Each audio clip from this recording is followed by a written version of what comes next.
Hi there, everybody. It's Ellen Weatherford. And Christian Weatherford. And this is Just the Zoo of Us, your favorite animal review podcast, where we rate your favorite animals out of 10 in the categories of effectiveness, ingenuity, and aesthetics. We are not zoological experts, but we try to bring the best information we can. And an addendum to this one. Oh, boy. I am not an expert in physics either. I'm whatever the opposite of an expert in physics is. I'm a court jester in physics. I'm a dunce in physics. The only time I ever took I took physics in college one time, and I failed so fast. With blinding speed, I failed that class. Like, I failed within the add drop window, where they were like, please drop this class. I'm begging you to drop this class. I quite enjoyed physics in high school and college. But well, I'm excited to hear physics facts interspersed with animal. I feel like you sort of like box trapped me with animal facts. Like, animal facts were the bait underneath the box that you had propped up with a stick. And you lure me in, and then when I reach for it, you yank it away. Ha! Now you have to learn about physics. Gotcha. You got Trojan horsed. Mm-hmm. It is, in fact, your turn to go first this week.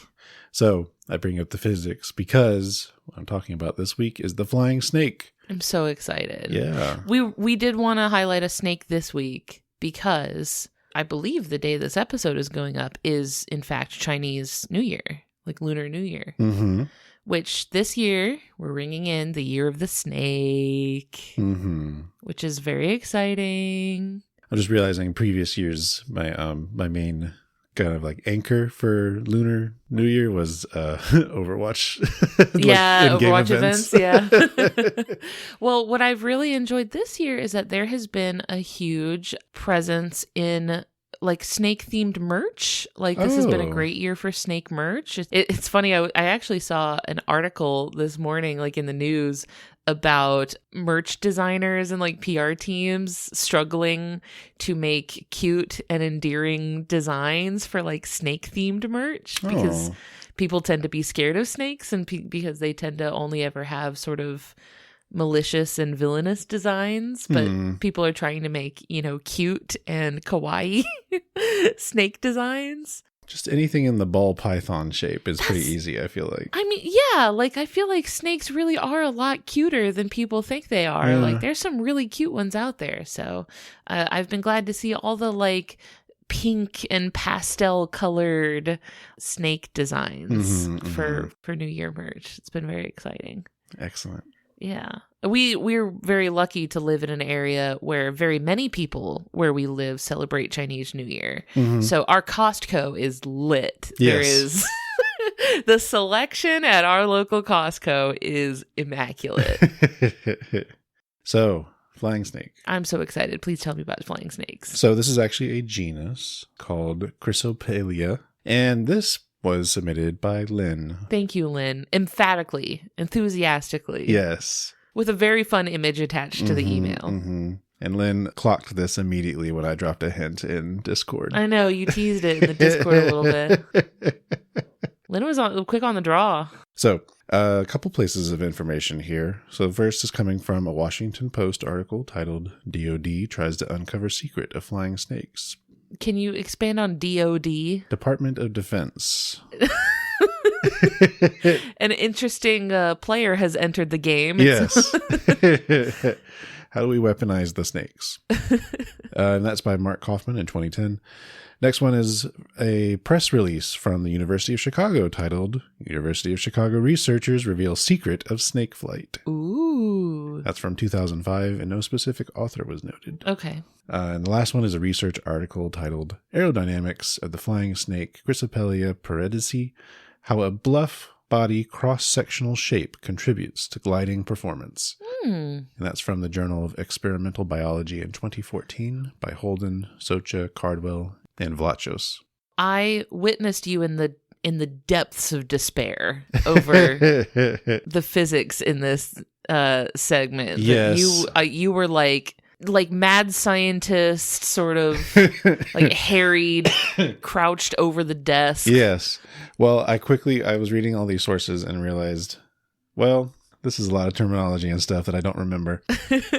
So I had to go back to the books. Well, it was an interesting progression. You looked at me like you were distraught. You were like despairing, and you were like, first I started with the aerodynamics of airplanes, and then I had to look at the aerodynamics of helicopters. And what he said, and now I'm considering frisbees. Yes. And that progression will make more sense. Okay. Just like the panic in your face as you were like, I'm considering frisbees. It's like there's no end in sight. So tell me about the snakes. Yes.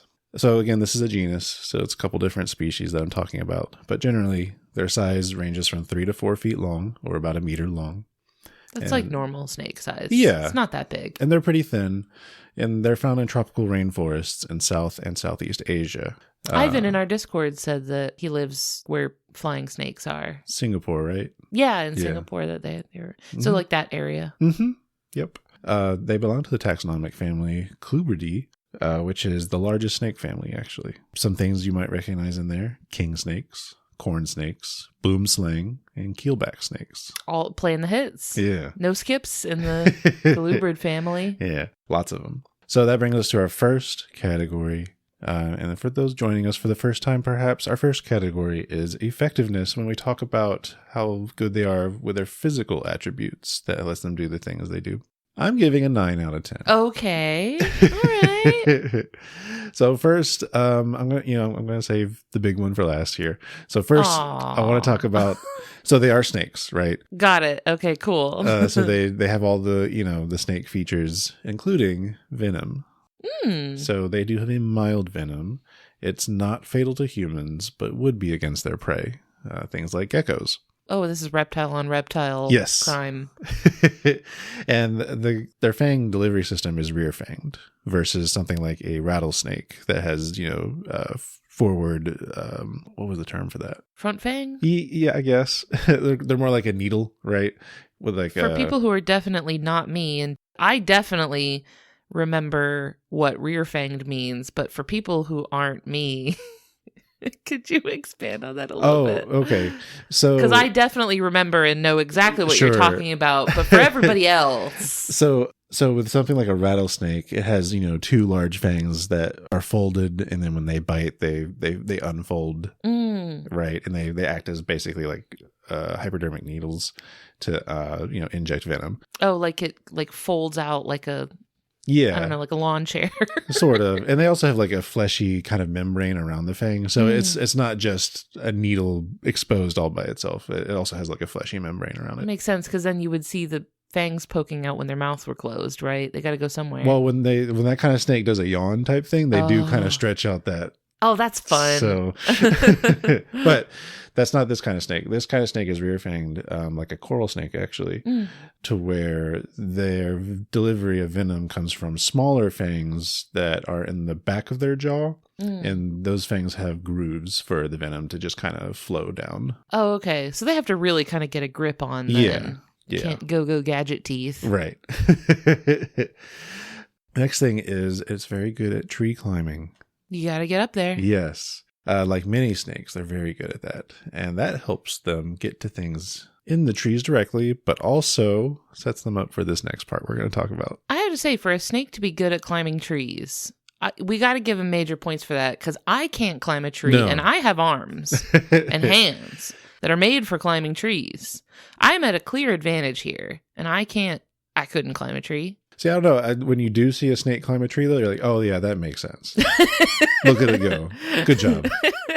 What, do they do the thing where they like wrap part of their the body partially around the tree, and then kind of incrementally they'll go up and then wrap and then go up some more and wrap? I didn't see any video of it doing that. I know other snakes do it that way. I didn't see it this one. I assume because most videos about it are not about it going into the tree. Yeah, that's true. That's not the exciting part. It's when it's leaving it. Yeah, that's not really the fun part. You don't want to see how the hot dog is made. You just want to see it. But yeah, I wouldn't be surprised if it did something similar. That's pretty fun. It's pretty fun to watch a snake climb a tree, because sometimes some of them can be very goofy about it. They take a very silly approach to it. So this brings us to the big one. Let's go. And that is, so their name says flying snake. They are capable of gliding. Not flying. Not flight. Okay. How nitpicky are we getting here? Can we give them a pass? Well, in the same way that you might say a flying squirrel isn't actually flying. That kind of thing. Not like generating their own lift. Right. Yeah. So they can go down and forward. Yeah. So the gliding is really just slowing down the falling enough to not injure themselves and also to maneuver themselves where they want to go before they eventually do hit the ground. Now, the maneuvering is the hard part. Yes. I feel like video games gave me an unrealistic expectation of how much control one might have over like the direction of like how much you can maneuver when in free fall. I feel like in video games, like when you're falling, you can still like control where you're falling, and it's not that easy. No, I mean, if you're an experienced, what's it called? Skydiver? Skydiver, yes. But that requires, thousands of feet of room to maneuver, but also experience. Because if you just take any random person and throw them out of plane, they're going to flail and not have any control over it. Yeah. But yeah. I got unrealistic expectations about how much control a person has over like the direction of their flight. Yeah, yeah. So let me paint a mental picture here of how this works with the snake. Please. So the snake will make its way high up into one of these trees in a rainforest. And then I'm not sure if it already has a target by the time but when it decides to climb up this tree, or if it just finds one once it's up there. But regardless, it gets up this tree, it has a target, and it crawls to the end of a branch and kind of suspends its body a little bit off of that branch as much as possible. And it does, I guess, as close as you could say to a jump that a snake is capable of. With what? It's more like a fling, perhaps. So they'll kind of fling themselves off of the branch, and they will immediately start undulating. Okay. So the serpentine motion that they would do on the ground. Sure, or in sand, yeah. They're still slithering. Yes. So they'll do this, and they're gliding in the air at this point. Still slithering. Yeah. And if you look up a video of this, which there's a ton of, by the way, you'll notice that its head is kind of leading the way and is lower than the rest of its body. And also its body is kind of splayed out and flattened while it's doing this. Yeah. Yeah, because typically when I think of any sort of gliding animal or animal that maneuvers in the air, there's always some sort of broad horizontal surface. Yes. And horizontal surfaces aren't what snakes are known for. No. They're not built with a lot of horizontal. They're kind of a line. Yeah. So yeah, things like gliding squirrels or what have you, they will have like an arm membrane between like their arm and legs, right? Yeah. Or something like that. So what the snake does basically is it turns its whole body into that horizontal surface. Okay, listen. If that's all you have, if that's all you have to work with. Now, so the video is very interesting, but I wanted to talk about how this works. How does this work? So, step 1, understanding the 4 forces involved in flight. Oh, there's 4 of them. Oh, man. Air, fire, water, earth. No. So the first one is weight or gravity. Okay. This one's going down. Yes, that one's going down. The next is thrust, which you can think of as going forward. Okay. The next is lift, which is going up. Uh-huh. And the last one is drag, which is kind of going backwards. Okay. So like in resistance to going forward with the thrust. Okay. Drag being like resistance because it's dragging you back. Yes. So that's the basics of flight with something that has wings. Okay. So what the snake is doing here, it has to produce enough lift to slow down its fall due to gravity. Now, it is not enough to completely outdo it, because otherwise it would just hover there, right? That would be awesome. That'd be great. Yeah. So it's not generating that much lift, but it's enough to slow its fall, and also generates forward thrust when doing it. Is that what the undulating is for? Yes. Is that what the side to side? In a way. It's interesting. So in a plane, jet engines or a propeller generate forward thrust because they cause air to flow over the wings. Now, the biggest part here is that the angle of the wings relative to that flow of air, or also called the angle of attack, is the primary source of lift in something like an airplane. You could probably look at any plane and see that its wing is probably not completely parallel to like the way that the plane would be traveling. It's tilted up.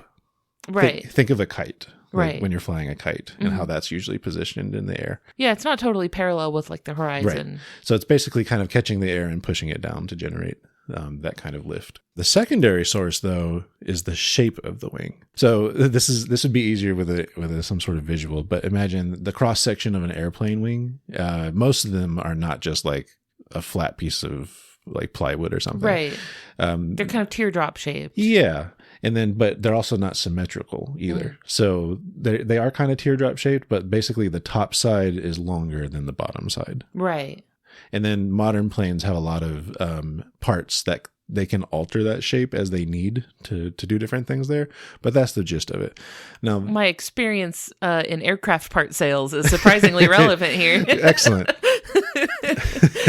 A very strange chapter of my career. I'm glad it came in clutch this time. Now, that shape of wing causes something called the Bernoulli effect. The sticking your hand out the window and going whoosh with your hand. No. Oh. No. That's more about angle of attack. Oh, okay. Yeah. But that is a great way to experience that. Because like if you hold your hand out your window completely, parallel with the movement of the car, it's not going to go up or down. It's going to stay right there. Right. But as soon as you start to tilt it up, you're going to feel it like lift up. Yeah. And the opposite when you tilt it down. Right. So that goes back to the angle of attack we're talking about. Now, this is a secondary thing where the shape of the wing causes something called the Bernoulli effect. That causes air to move faster above the wing than it does below it. Oh, this is like an air pressure difference thing. Yes. I remember. This gets into fluid dynamics. Oh no! Every alarm in my head is going off. Because air is a fluid, right? Which might be strange to those not as familiar with physics, but air is a fluid the same way that water would be. It's just a very light fluid. Yeah. So when a fluid moves, the quicker it moves, the lower the pressure. I think we actually touched on this. It's come up a few times in cavitation with the mantis shrimp. I think it's come up. Because I've also talked about this when I talked about I think pelican flight. Sure, because they use this too. Yeah, where when you have air going at two different speeds over two different like sides of the same surface, then when the pressure is like lower on one side, it's going to move in that direction. Yeah. So that Bernoulli effect causes, in that design of wing, it causes more lift to lift the wing up. So I say that as secondary because that's more of an efficiency thing. It's making the wing more efficient. So it's the angle of attack and the shape of the wing that's doing it. You can find planes whose wings aren't shaped like that. Now that was confusing for me at first because it's a lot of the sources that look up like how do planes fly will only talk about the Bernoulli effect. And then you wonder, how do planes fly upside down? Oh, yeah, that's true. Yeah. So they can do that. They can.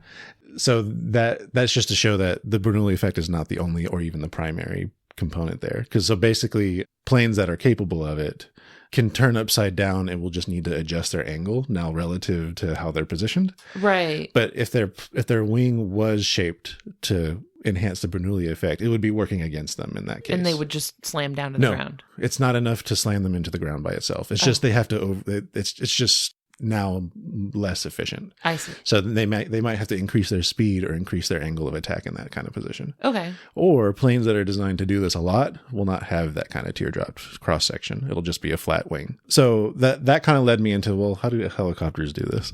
Yeah. Go circle. Yeah. Go in circle. Why go up? And this isn't directly important, but I thought it was interesting. Yeah.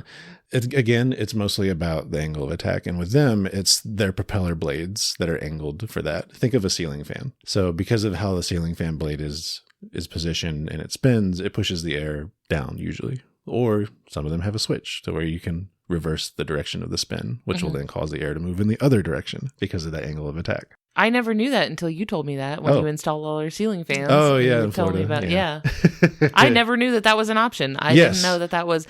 First of all, I didn't know they could do that. And also, I didn't know it mattered. Yes. So lots of people will change the direction of their ceiling fans from summer to winter. So that's the gist of a helicopter. It has to do lots of other things because of that rotational force, like have a second rotor on its tail, because otherwise if it didn't have that, the whole body of the helicopter would also spin. That's very funny.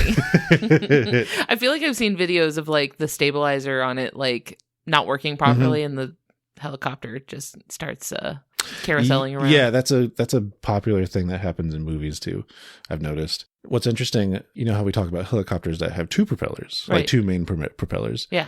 Like the tandem Yeah. helicopters? Yeah. So that lets them not need a smaller tail propeller, because what they'll do is the second one will spin in the opposite direction. Oh, okay. Yeah. So that means their angle is also opposite. So that makes sense, still generating lift, but now they don't have to worry about that kind of making the whole helicopter spin, because they're canceling each other out, basically. Oh, that's a good idea. Yeah. So, and then this brought me to my third thing that you mentioned. Okay. Frisbees. Yes. What? The shape of a frisbee also generates the Bernoulli effect. Because it's like that sort of concave sort of shape? Yes. It's a little different from a plane wing, but this is another shape that generates the effect. That kind of concave cross-section. Mm-hmm. Now, in a frisbee's case, the Bernoulli effect is enough to help with gliding on its own. Well, they're very light. Yes, because they're very little and light. If you throw one with zero angle of attack, so completely parallel with the path it's taking, it will still glide. Right. Just based on the Bernoulli effect. Mm-hmm. If it didn't, it would fall down pretty quickly. Yeah, it would just kind of right on the ground. So now, finally, enter the snake. But what has this to do with a snake? So it has to climb to that great height, right? Then it jumps outward from that tree to glide towards a target. While gliding, it's doing two things like we talked about. So it's spreading out its ribs to widen its body and undulating in the typical serpentine pattern. So while doing that movement, it's also twisting its body so that the leading edge has the positive angle of attack. Whoa. Yeah. That's interesting. Like making sure that its body is angled, like...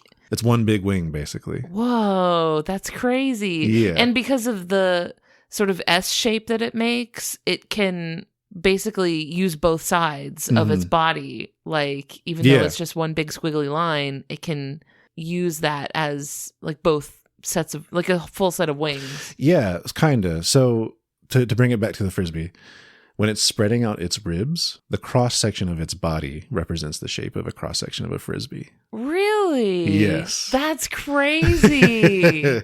Oh, gnarly. Yeah. That's so, is it like making like an indent like underneath it? Yeah. That's really weird. Think of like, I don't know, what do hognoses do something similar where they flatten themselves, or maybe even cobras? Cobras, yeah. So yeah, when they sploot out their ribs, it's making this kind of concave frisbee shape. It's funny that you tie it like back to cobras, because that is like a behavior and like a physiological like thing we see in cobras. It's just, this is such a wild application of that like ability. Now, here's do the cobras know about this? Do they know this is you could do this? Yeah. What if they used theirs as a parachute? So here's what's interesting about that undulating. So based on what I understood from the articles, the undulating is not helping in producing additional lift. So, but what it is doing is that, so first of all, they observe that the frequency of the undulations don't appear important. But what is important is the amplitude, like of those waves it's creating. So like how big of an undulation it is. How far apart they are. Oh no, now we need to learn wave dynamics. So this is thought to help with stability. Huh. Let me bring you back to the frisbee. Okay. Have you ever tried throwing a frisbee without spinning it? I mean, now I have to, right? Well, here's what happens. If you somehow try to throw it, it's not very stable. It'll catch the wind quickly and then quickly go off course. So kind of what happens when you throw a frisbee normal, but you give it too big of an angle, it'll eventually kind of stall out. Sure. And then kind of go wherever. This happens way more quickly when it's not spinning.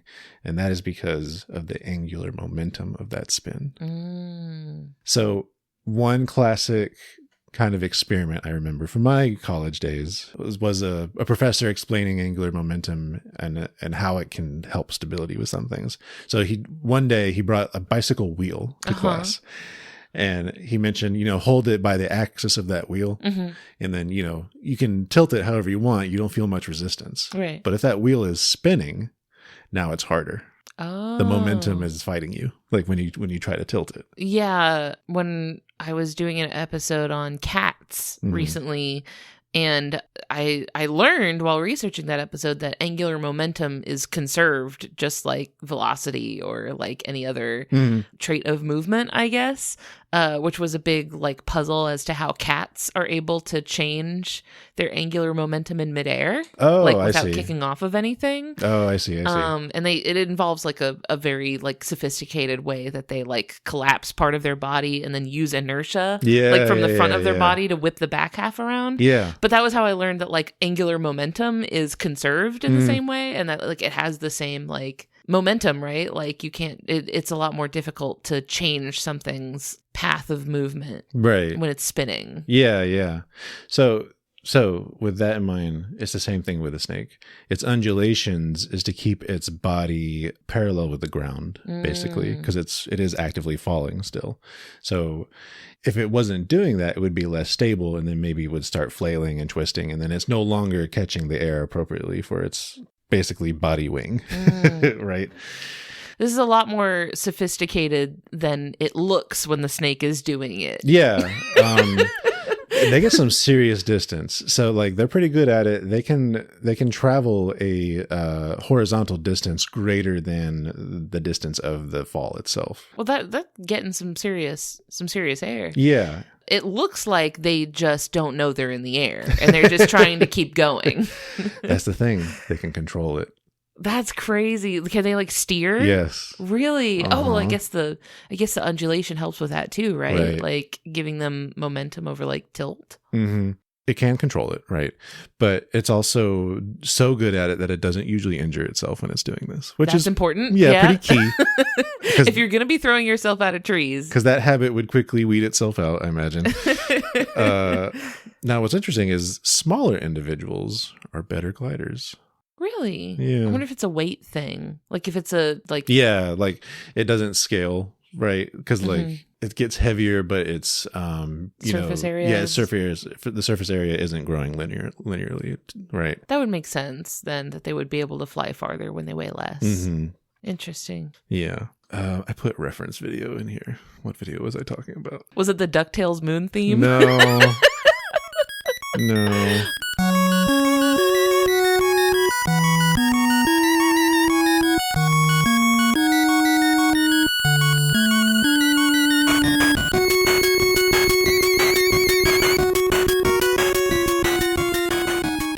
It was a meme years ago, and I guess it was too dated because the people in the Discord didn't get my meme. The music that would play whenever something was like flying off into the sky. I remember now. So I came across this one video of a flying snake that they got great video of it in a tree, and it launches off to glide towards a gecko that is on another tree, and it glides to this other tree, gets really close, is about to get it, and then this gecko jumps. No! This gecko is a gliding gecko.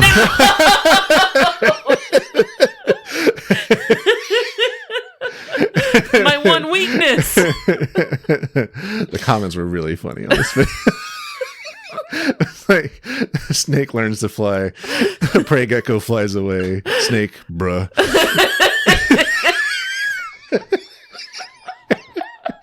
They went to all that trouble, man. That sucks. They totally copied. Yeah. Oh, man, that's the worst. That snake was like, you gotta be kidding me. Yeah. I wonder what the evolutionary timeline of those two developments was.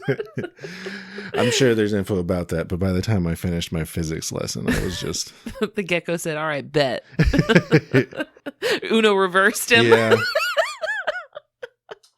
One time we had an encounter that was similar to this. It was not a flying snake. Do you remember this happening? It was with Sophie on that hike in Florida. Yes. So this was in Florida, so not where these snakes live at all. But our friend Sophie Wolven, who people who've listened for a long time may remember, she was our guest on the moon jellyfish episode. And Sophie was in town in Jacksonville, in Florida. This was like, 2 years ago, I want to say. And so with Sophie being a biologist, we were like, what should we take our biologist friend to do in town? And we went to the Timucuan Ecological Preserve. It's a really, really cool trail that takes you through like, dunes and salt marsh and, really cool like pine forests and stuff like that. So we really wanted to show her like a taste of like, Florida coastal salt marsh nature and everything. And Sophie was very charmed by all of the lizards everywhere, as a lot of visitors to Florida are. There's just reptiles all over the place, right? Which is pretty cool. And Sophie had mentioned really wanting to see a snake, really wanting to see a snake. And we were like, okay, let's go on this walk on this trail. Hope we see a snake for you. Hadn't seen one yet. We're just kind of hoping for the best. And we saw like, I think it was a skink, a 5-lined skink, like off the trail or something like that. Sophie's like, oh, I'm going to go take a picture. And she walks, just like takes a few steps off the trail and is leaning down to take a picture. And then we hear just this sort of crashing sound. And she's like, oh my God! And we were like, what, are you okay? And just some green snake had fallen on her from the treetops. Like it must have been in a tree and it just slipped and fell. And she was like, did you see that? And the snake just like fell on top of her from overhead. Yeah. We're like, welcome to Florida. And I thought that was so funny because like in all the years we lived there, that never happened to me. That never came even close to happening to me. And it just so happened to happen to Sophie. Good times. Yeah, that was really fun. Hey everybody, I'm Jeremy. I'm Oscar. I'm Dimitri. And we are the Eurovangelists. We're a weekly podcast spreading the word of the Eurovision Song Contest, the most important music competition in the world. Maybe you already heard Glenn Weldon of NPR's Pop Culture Happy Hour talk up our coverage of this year's contest. But what do we talk about in the off-season? The rest of Eurovision, duh. There are nearly 7 decades of pop music history to cover. We've got thousands of amazing songs, inspiring competitors, and so much drama to discuss. And let me tell you, the drama is juicy. Plus, all the gorillas and bread-baking grandmas that make Eurovision so special. Check out Eurovangelists, available everywhere you get podcasts, and you could be a Eurovangelist too. Ooh, I want to be one. You already are. It's that easy. Oh, okay, cool. The Greatest Generation has been going on for more than 8 years, and while it's the world's most beloved Star Trek podcast, we know it can be a little impenetrable. If you've been Greatest Gen curious but have never taken the leap, you could be forgiven for being a little bit intimidated. We recommend exploring your Greatest Gen curiosity in a safe, fun environment with partners you can trust. Right now is one of the best times ever to become a new listener. That's because we just started covering a new series, Star Trek Enterprise, one of the weirdest editions of Star Trek ever released. This is your chance to ease into the Greatest Generation lifestyle. The Greatest Generation, now covering Star Trek Enterprise, the one with Scott Bakula, every Monday on MaximumFun.org or in your podcast app. That does bring me to ingenuity, which is our second category where we talk about things where the animal does smart things. Could be tool use, could be particular methods, that kind of thing. So I'm giving a 7 out of 10. I mean, they're already putting the work in. Here are my notes. It says gliding again. Yeah. So the reprise. The physical part of it is very impressive, but it takes some, I feel like, brain power, right? Yeah. To get this all to work. Yeah. To understand what movements you need to make and like how you need to shape your body and how you need to move your body during flight, that's a very complicated maneuver, I feel like. Yeah. I wouldn't be able to do it. And so I kind of want to bring us to the changing direction thing. I thought that was very interesting because otherwise you're just kind of along for the ride and you're just going to land where you land. Hope for the best, yeah. Hope everything's cool where I'm about to land. But to use it as a getting an actual way to get around to where you want to go and to catch things, you have to have some control over it. Right.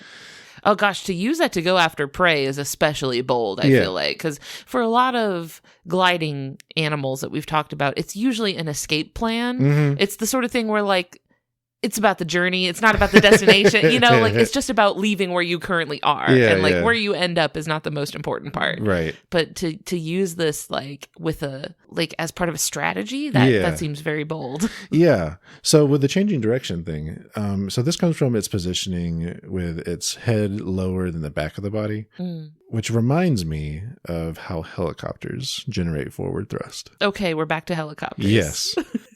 So helicopter. its main propeller is going, and so is its tail rotor, and it starts to hover. How does it move forward? Thoughts and prayers. Power of friendship. Well, what happens is, so when the pilot wants to move the helicopter forward, the pilot will kind of adjust the stick forward, which will make the main rotor, while it's spinning, the rotor blades will be lower in the front and then will raise higher in the back. So this causes an imbalance in lift between those two areas, which will cause the kind of the helicopter to tip forward, like nose down a little bit. And then now the main rotor is pointed not directly down, so it's generating some forward thrust. Okay. Now, that came to mind because it kind of looks like what's happening with the snake while it's in flight, because it's kind of like leading head body is lower than the back. So I feel like that's where the forward thrust is coming from. Sure. I couldn't confirm this for sure, but that's just what it looks like. Yeah. Now, as far as going side to side, though, are they just kind of tilting their body left and right, like to kind of maneuver and steer? Well, to maneuver like a left and right type of way, I guess they would do it to where they're changing the way their body is pointing, I guess, and then continuing to do forward kind of thrust there. It's just that's the tricky part, like with nothing to push off of. Right. Rotating your body while in a sort of free fall. Like that's while this continuous undulation is happening. It's all very impressive. Now with cats, they are able to do this by they pull their front paws in, which makes the front half of their body move faster, which like they basically separate their body into two separate parts. Like rather than their body being one complete unit, they kind of let their body operate as two separate halves, and they tuck in their front paws so that the front part of the body moves faster so that they can spin it around, and then they use the inertia from that to like pull the back half along with it, and that helps them rotate like while they're in a free fall without having to push off of things. So I'm wondering if like the snake's body is doing so many articulated movements, like if that's helping them move, like rotate their body in a segmented way during flight, like the way that cats do. Yeah, maybe. It's interesting. It's a very complicated like movement, but I wonder if it's giving them the freedom to like the articulation in their body to like let it move a little bit more independently, I guess, in free fall. Maybe. It's at this point that it's worth mentioning fluid dynamics are quite complicated. Yeah. I'm speaking of it in terms that I understand, which is about high school level teacher would explain it. My understanding is you could spend years studying fluid dynamics, and a lot of this would still be pretty complicated. Yeah. So just putting that out there. We're doing our best. Snake go down and forward. Yeah. More forward than down, which is important part. But if any of that stuff interests you, there is a plethora of content out there. I would just be careful where you're getting it from. Oh, is there a lot of flying snake misinformation? No, not about the snake specifically, just flight in general. Oh. There's actually... Well, it's Ancient Aliens, right? Well, it even approaches scientific myth a little bit sometimes because of the way some of these things are explained perhaps too vaguely or maybe too high level, and then it's misunderstood, and then that gets repeated over and over again. I see. Yeah. So I would look for trustworthy sources on that. As always, yeah. I found a good bit with the NASA website, actually. Really? So, well, it sounds like the Department of Defense has their eyes on these little guys. So maybe. You know, I mean, just based on the article that you mentioned earlier about the Department of Defense having some interest in snake morphology for some reason. Yeah. Didn't see any results from it specifically, but who knows? What do you want with this snake? Are they sending them in? Is this now the new anti-drone strategy? Get Boston Dynamics on this. Yeah. Oh man, can you imagine? That thing would be so creepy. The Boston Dynamics like snake robot. It would basically be one of those things from Horizon Zero Dawn. Now we're talking. Now we're cooking with gas. That's awesome. Yeah. That's cool. Final category, aesthetics. How cool or pretty they are. I say 8 out of 10. They're pretty beautiful snakes. I do like a snake. They are tropical rainforest snakes, so they're very pretty. And I like snakes in general. You are the snake guy. Yeah. I think you've done most of the snakes on this podcast. Yeah. See, just when you get worried that snakes are going to be too repetitive, like, oh yeah, I've talked about venom, I've talked about, I've talked about all this stuff, and then boom, flight dynamics. Yeah, for sure. There's something for everybody in the world of snakes. I did forget to look up conservation status, but this was also a genus, so they would have separate conservation statuses. Sure. I would imagine deforestation is probably a threat because they need that like height, right? To fly. And they're also, generally arboreal snakes. So, and in Southeast Asia, where there is a lot of deforestation and a lot of monoculture, I'd imagine they would probably be facing some threats from that. Probably, yeah, and especially their prey. So, also, people probably aren't super jazzed about the idea of snakes being flighted. I would hope the folks living in those regions are used to them. Yeah. I feel like snakes are such a common fear. Very, very common fear. That's true. I feel like for a lot of people, the fact that snakes tend to be earthbound is pretty comforting. It's usually a comfort that they're sort of restricted to the sort of XY axis. And I feel like knowing that they could be, lurking above you. Yeah. Dropping down from the skies at any given moment is probably not comforting to. Although I would say it's probably if they do fly down upon you, it was probably on accident. Yeah. They would have no reason to. Other than for fun. That fellow is very tree-like.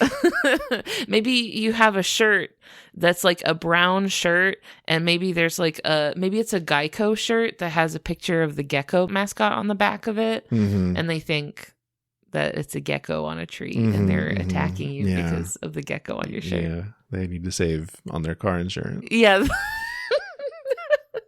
Snake wants to save on their car insurance. So my last little thing here. There are creatures called flying snakes in Dungeons and Dragons. Really? You might remember this from the Tomb of Annihilation. But the way they're depicted is just kind of normal sized snakes that happen to have dragon wings. Boring. They're kind of neat. They're used as like little messengers and things. Boo. Yeah. We could do better. That's just a we already had those. They're called dragons. They're in the name. It's not Dungeons and Flying Snakes. Although a lot of, I know, if you look at the different like types of dragon mythology, I think, is it a worm? Like WYRM? That's supposed to be like basically like a snake with wings. Yeah. Like that's like a type of dragon. There's like different types of dragons and based on the number of legs that they have. Like I think the Skyrim dragons are technically wyverns or something. Yeah. If they don't have front legs, I think that's a wyvern. But I think if it has no legs at all, then I think that's a worm, I want to say. I don't know. I don't know. I feel like they get used interchangeably too. So. Yeah, that's true. Yeah, nobody cares. Well, I was one of those kids that had that book of Ernest Drake's Dragonology. You know what I'm talking about? That had like a really, oh my God, you're missing out. I'm gonna get, Isaac would love that book. I'm going to get it for him because it's a banger. It's such like a nerdy, neurodivergent growing up staple. Like it's such a rite of passage to have Ernest Drake's Dragonology. It's just it's like a dragon book that is made to be kind of like almost like a naturalist field guide, but it has very like enchanted sort of vibes to it. It's a fun book. You'll see when I order a copy. Okay. When it shows up on our doorstep in 6 to 8 days, you'll see it. Wow. So that's the flying snake. What a wild ride through the treetops and down to the ground, more forward than down. That's the secret. Like, always go more forward than down. That could be the slogan for the episode. More forward than down. What a great snake. We're at 47 minutes. And I have a long segment. It's not a long segment, but I have a bulky segment. Do you want to wrap here? It's up to you, babe. For the end? We've done it again, I'm afraid. We're not doing this on purpose. I promise we're not doing this on purpose. But we just keep yapping too much and we can't be quiet. I mean, I'm excited about the easy week we're going to have in 2 weeks, but yeah. The easy week you are going to have in 2 weeks. Well, you're already done with your notes, so. That's true. I already did my notes. So I'll just, I'll do these next time, and we can bring things to a close here. That, you know what? It is appropriate for Year of the Snake to let the snake have the spotlight. Let the snake be in center stage, gliding.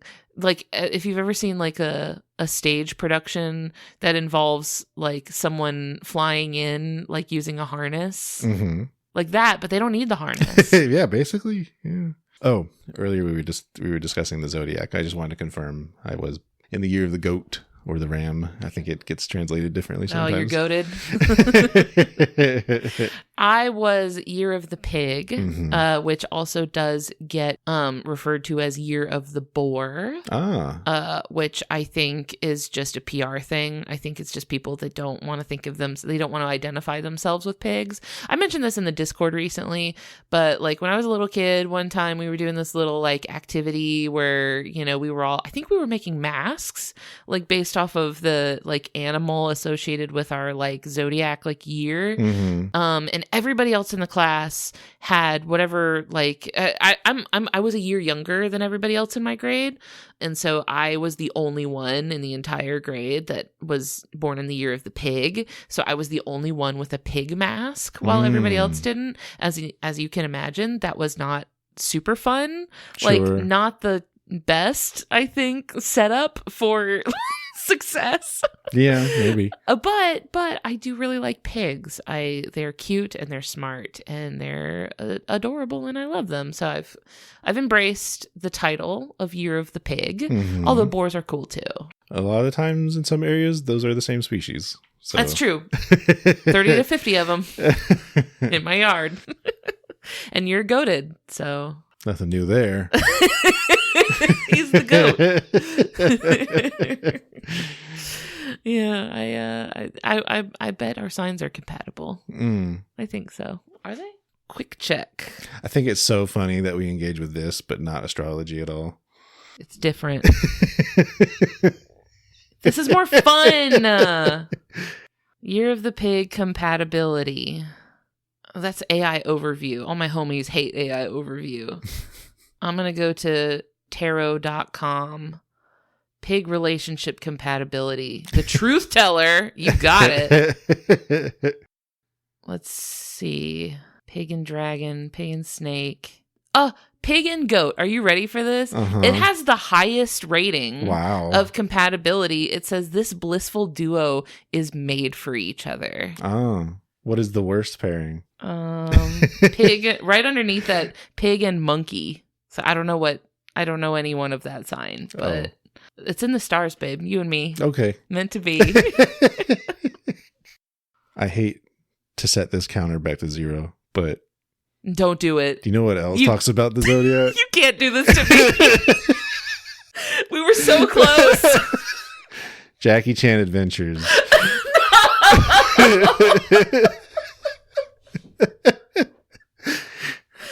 Season 1. All right, reset the counter. I thought we were going for Naruto. No, not that one. Days since Jackie Chan Adventures. Oh man. Well, how fun. Happy Year of the Snake. Happy New Year to those celebrating. What a fun ride you've taken us on, Christian. Thank you. Anytime. If you liked what you heard today, we would love it if you leave behind some kind words for us in a review on your podcast app of choice. Some folks have been leaving behind some very nice things to say in our Apple podcast reviews, as well as in Spotify comments, which I do appreciate. I try to see them all. I mentioned this recently, but Spotify comments are only displayed to me in episode order.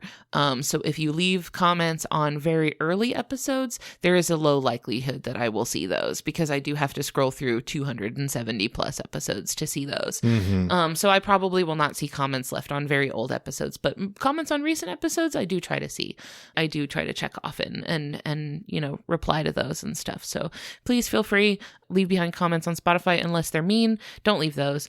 We have been getting nice words on Apple Podcasts, like AK.12, who said, "Love the podcast. I learn a lot about animals. I listen to it every night when I go to bed, and I fall asleep very quickly every night when I listen to it." So I'm glad. Thank you. That's a very nice thing to say. It makes us happy.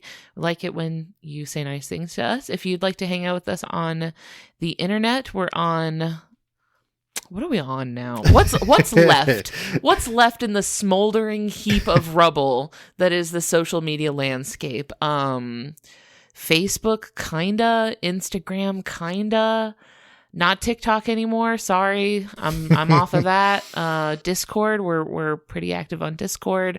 I'm personally on Blue Sky, but those are just my personal that's just my personal activity. That's not necessarily about the podcast. But so if you want to hang out with us on social media, we're out there. If you have an animal you'd like to hear us talk about on the show, that's Ellen at justthezooofus.com. And if you want to go check out the network, learn more about the other shows on the network and how you can get access to our bonus content, please head over to MaximumFun.org. And thank you to Louis Zong for our theme music, which is really good and fun. It makes us happy. So get ready to hear it. If you haven't yet, yes, you have, because it was at the beginning of the episode too. Haha, gotcha. Once more, here it is. Once again, the reprise. See you next week. Bye. Bye.